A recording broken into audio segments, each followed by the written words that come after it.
चलो आज की क्लास को आगे बढ़ाते हैं। देखो हमने कल कहां तक पिछली क्लास में बात किया था, नीति निर्देशक तत्व है, यानी आर्टिकल संख्या 36 से 51 तक पढ़ रहे हैं हम। तो आर्टिकल संख्या 36 में मैंने बात कर ली पिछली क्लास में कि नीति निर्देशक तत्वों के संदर्भ में राज्य की परिभाषा। ये तो हो गया आर्टिकल 36, रटने की जरूरत है ही नहीं। हमने आर्टिकल संख्या 1 से स्टार्ट किया और 1 से करते करते आज कहां तक आ गए, आर्टिकल संख्या 40 तक आ गए। और हमको टोटल आर्टिकल पढ़ने 395। कितने पढ़ने? 395 आर्टिकल पढ़ने। 1 से स्टार्ट किया 40 तक आ गए, ऐसे ही करते हम पूरे 395 आर्टिकल पढ़ेंगे। तो आर्टिकल संख्या 36 चल रहा हमारे। तो आर्टिकल संख्या 36 में कहा गया नीति निर्देशक तत्वों के संदर्भ में राज्य की परिभाषा। नीति निर्देशक जो भी तत्व है हमारे, उनके संदर्भ में राज्य की परिभाषा देने कि वे तत्व जिसमें मान लीजिए कि सरकार की आर्थिक स्थिति अच्छी है, ठीक है, गुड है, तो वैसी स्थिति में सरकार में कुछ गतिविधि, कुछ भी जो भी प्रोग्राम उनका हमें लाभ दे सकती है सुविधाओं का।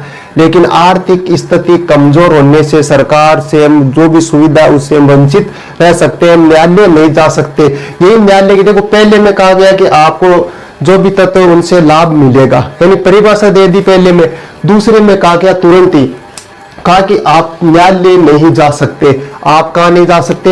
हाई कोर्ट, सुप्रीम कोर्ट में नहीं जा सकते। क्यों नहीं जा सकते? क्योंकि ये वे तत्व है कि जैसे सरकार की स्थिति अच्छी है तो सुविधा का लाभ देगी, अगर स्थिति आर्थिक स्थिति खराब है तो हमें सुविधा का लाभ नहीं मिलेगा। तो पहले में तो कह दिया कि लाभ मिलेगा, दूसरे में कहा है कि आप कोर्ट नहीं जा सकते, न्यायालय नहीं जा सकते।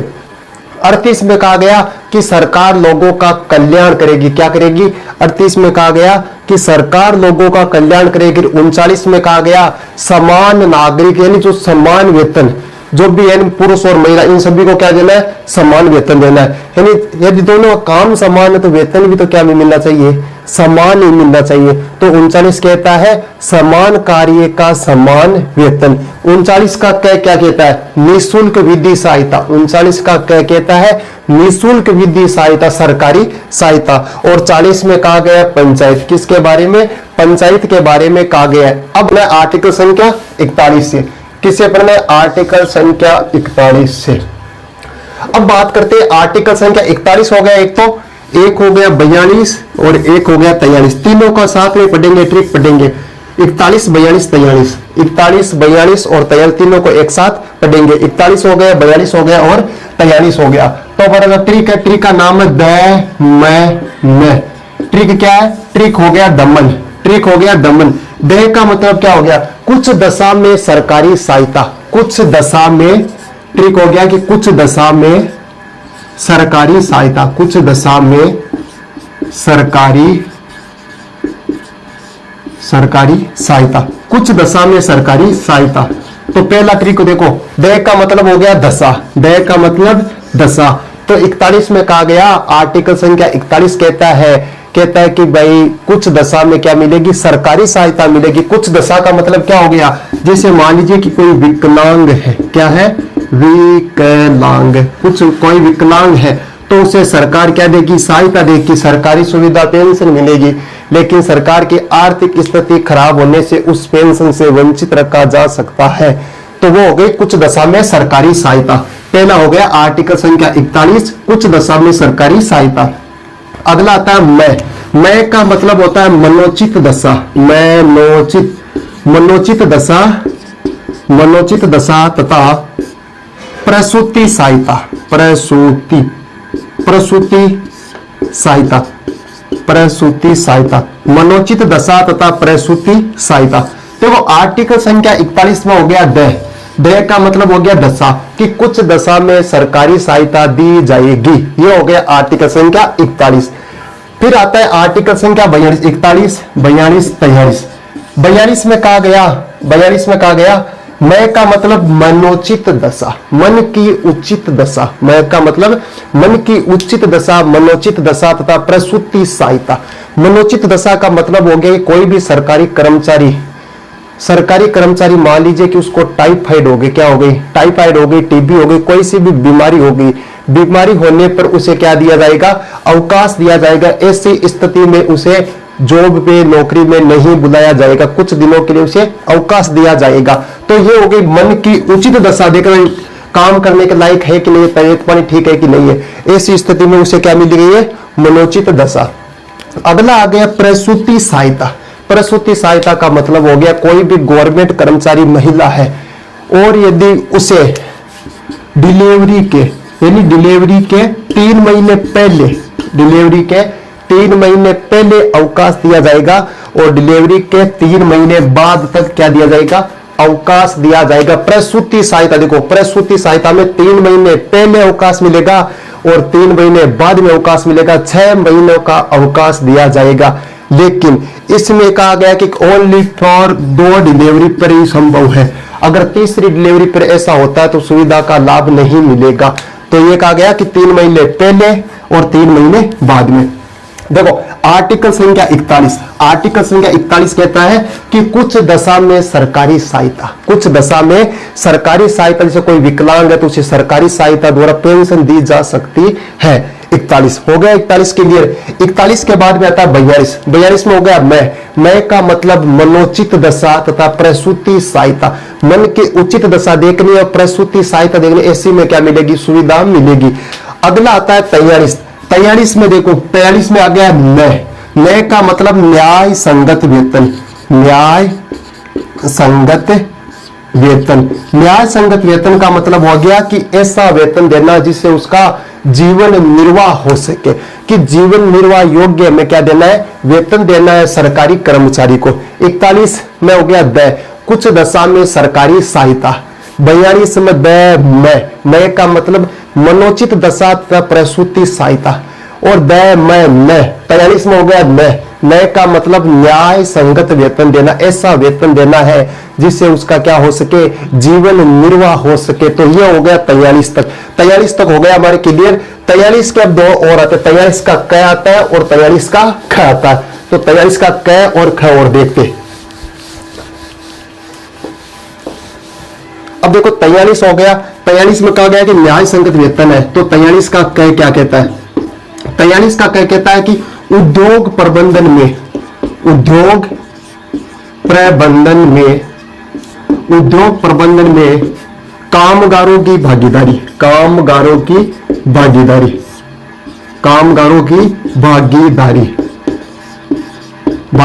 कि उद्योग प्रबंधन में किन की भागीदारी होनी चाहिए, काम प्रबंधन के जो काम करने वाले हैं उनकी भागीदारी होनी चाहिए। और 43 का ख क्या कहता है, सहकारिता को बढ़ावा देना है, सहकारिता को बढ़ावा देना है, सहकारिता को बढ़ावा देना है, सहकारिता को बढ़ावा देना है। 43 देखो 43 में कहा गया न्याय संगत वेतन देना, ऐसा वेतन देना जिसका उसका जीवन निर्वाह आसानी से हो सके, ऐसा में क्या देना है, वेतन देना है 43 में।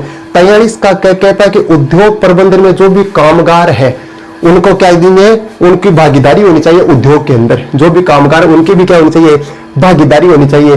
43 का कहता है कि सहकारिता को, कोऑपरेटिव को बढ़ावा देना है, कोऑपरेटिव क्या देना है, बढ़ावा देना है। लेकिन ये सभी किसमें, नीति निर्देशक तत्व में है। अगर सरकार की आर्थिक स्थिति ठीक है जब तक तो हमें लाभ मिलेगा, उसके बाद हमें लाभ नहीं मिलेगा। तो ये हो गए 43 तक। आर्टिकल संख्या 41 में क्या कहा गया है कि कुछ दशा में सरकारी सहायता। 42 में क्या गया है, मनोचित दशा प्रसूति सहायता। 43 में न्याय संगत वेतन। 43 का क में क्या कहा गया है, उद्योग प्रबंधन में कामगारों की भागीदारी। और 43 का ख सहकारिता को बढ़ावा देना। यह हो गया आर्टिकल संख्या 43 हमारा। अब 43 के बाद में आता है आर्टिकल संख्या 44।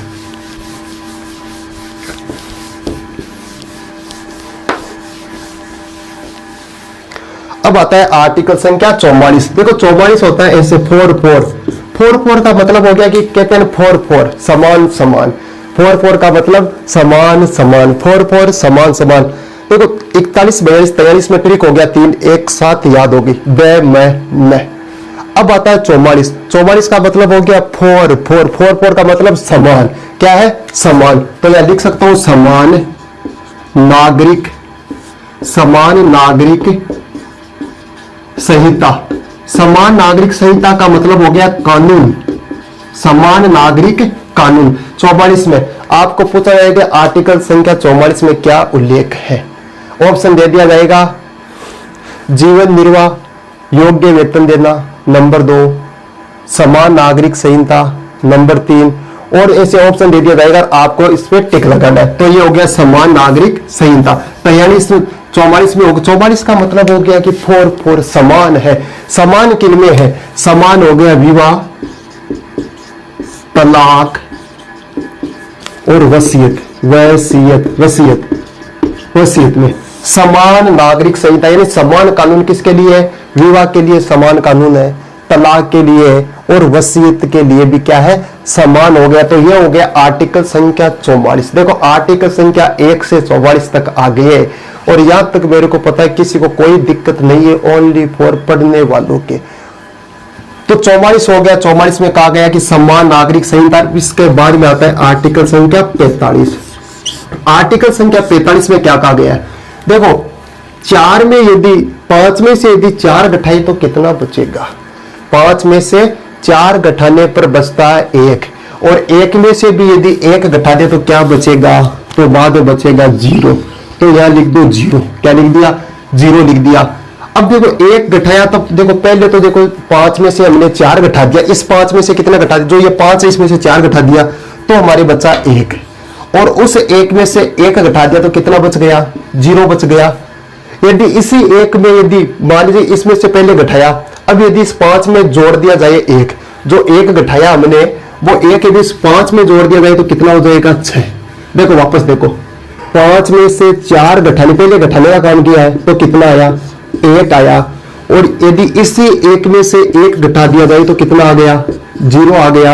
और जिसमें 5 में से 4 घटाए, अब इस 5 में यदि 1 जोड़ दिया जाए तो कितना आएगा? 6 आएगा। तो देखो पहले 0 आया तो लिख दिया 0, फिर कितना लिखा? 6। 0 से 6 और 6 से 6 कितने होते हैं? 12। 12 में कितने जोड़ दो? 2 जोड़ दो। इतना एकों का 1 जोड़ रहे थे, 1 घटा रहे, अभी कितने जोड़ो? 2 जोड़ो। तो कितने हो गए? 6। 0 से 6, 6 से 14। 0 से 6, 6 से 14। 0 से 6, 6 से 14। 0 से 6, 6 से 14। 0 से 6 में हो गया स्वास्थ्य। 0 से 6 में होगा स्वास्थ्य और 6 से 14 में हो गया शिक्षा। 6 से 14 में क्या हो गया? शिक्षा। यानी आर्टिकल संख्या 45। आर्टिकल संख्या 45। आर्टिकल संख्या 45 क्या कहता है? आर्टिकल संख्या 45 कहता है कि 0 से 6 वर्ष के बच्चों को, 0 से 6 वर्ष के बच्चों पर तो हमें स्वास्थ्य पर ध्यान देना है। किस पे देना है? स्वास्थ्य पर ध्यान। तभी तो पोलियो की ड्रॉप पिलाई जाती है, फ्री में पिलाई जाती है, क्योंकि अधिकार हमें है। कौन सा अधिकार है? नीति निर्देशक तत्व में अधिकार मिला हुआ है। 0 से 6 वर्ष के बच्चों को तो निःशुल्क स्वास्थ्य पर हमें क्या देना है? जोर देना, दवाइयां फ्री में पिलानी है। जबकि 6 से, देखो पहले बच्चा यदि 0 से 6 साल तक है तो उसके दवाइयों पे ध्यान दीजिए, सेहत पर ध्यान दीजिए, स्वास्थ्य पर ध्यान देना है। जैसे 6 साल का होए, उसके होने के बाद 6 से 14 वर्ष के बच्चों पर हमें किस पर ध्यान देना है? शिक्षा पर ध्यान देना है। उसे शिक्षा, निःशुल्क शिक्षा का अधिकार है। ये पहले निःशुल्क शिक्षा का अधिकार जो नीति निर्देशक तत्वों में था, लेकिन फिर इसे आपने मूल अधिकार के 21 के क में जोड़ दिया गया। 21 के क में जोड़ दिया गया। अब हमारे जो निःशुल्क शिक्षा का अधिकार है, निःशुल्क शिक्षा की जो निःशुल्क शिक्षा का अधिकार है, इसे कर दिया गया आर्टिकल संख्या 21 के क में। 21 में तो वैसे तो जीवन जीने का अधिकार है, लेकिन 21 का क है और 86वां संविधान संशोधन के द्वारा किया गया। तो देखो 44 में हो गया 4 समान कानून, समान नागरिक संहिता। 45 में हो गया 0 से 6, 6 से 14। 0 से 6, 6 से 14। देखो 41 कुछ दशा में सरकारी सहायता। 42 मनोचित दशा तथा प्रसूति सहायता। 43 जीवन निर्वाह योग्य वेतन देना है, जीवन निर्वाह योग्य वेतन देना है। 43 के बाद में आता है 44। 44 में हो गया समान। 44 में हो गया 4 का मतलब समान नागरिक संहिता, समान नागरिक संहिता। 4 का मतलब समान नागरिक संहिता। 44 के बाद में आता है 45। 45 में 5 में से 4 घटाते तो 1 बचता है और एक में से एक घटाई तो 0 बचता, तो 0 से 6, 6 से 14, 0 से 6, 6 से 14, 0 से 6 तो बच्चों पे स्वास्थ्य पर ध्यान देना है, 6 साल के बाद 14 साल तक शिक्षा पे ध्यान देना है, वो भी निःशुल्क शिक्षा पे ध्यान देना है। और यह शिक्षा का जो नीति निर्देशक तत्वों में था, अब इसे मूल अधिकार बना दिया गया है। इसे कौन सा अधिकार बना दिया गया?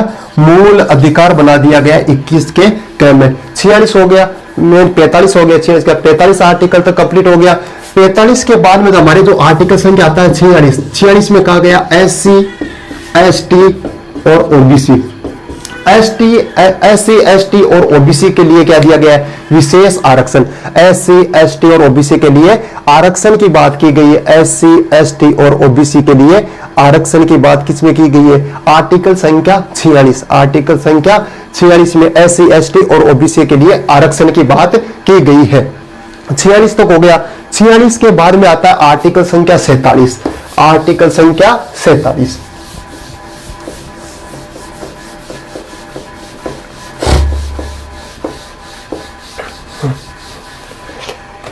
46 हो गया। 46 के बाद में आता है 47। आर्टिकल 47 में देखो क्या 7 आ रहा है। 7 का मतलब सातों दिन पोषाहार देना, सातों दिन, ठीक हो गया, सातों दिन पोषाहार देना, पोषाहार देना, पोषाहार देना।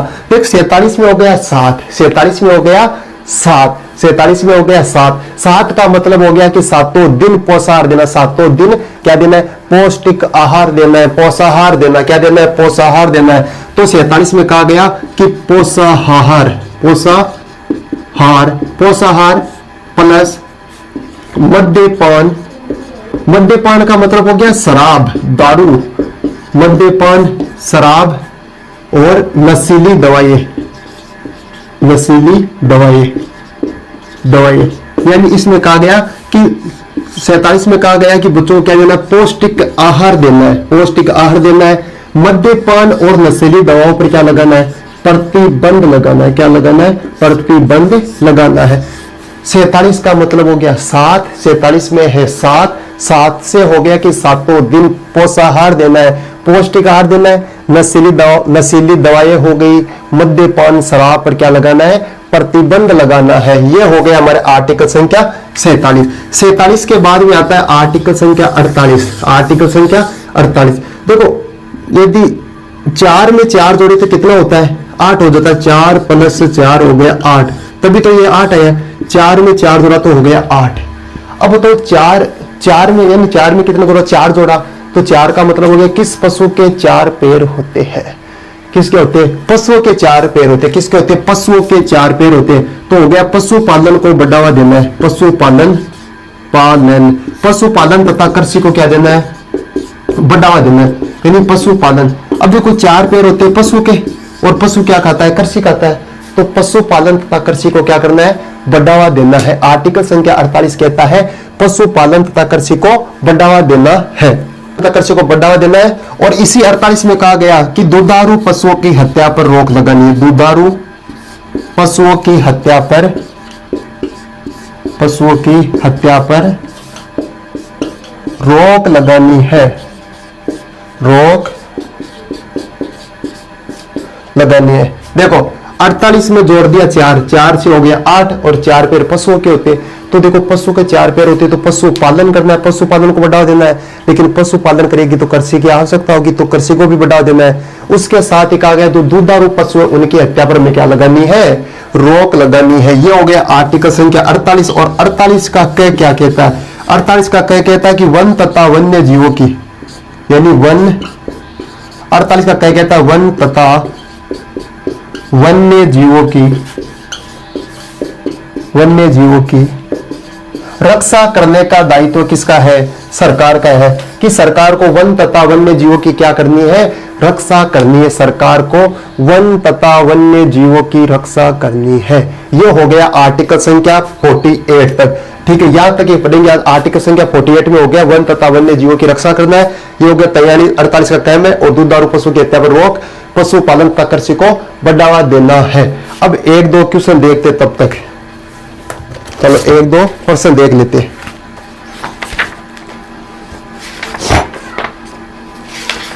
प्रश्न नीति निर्देशक तत्वों में से प्रश्न देखते कौन कौन से आते हैं। ठीक।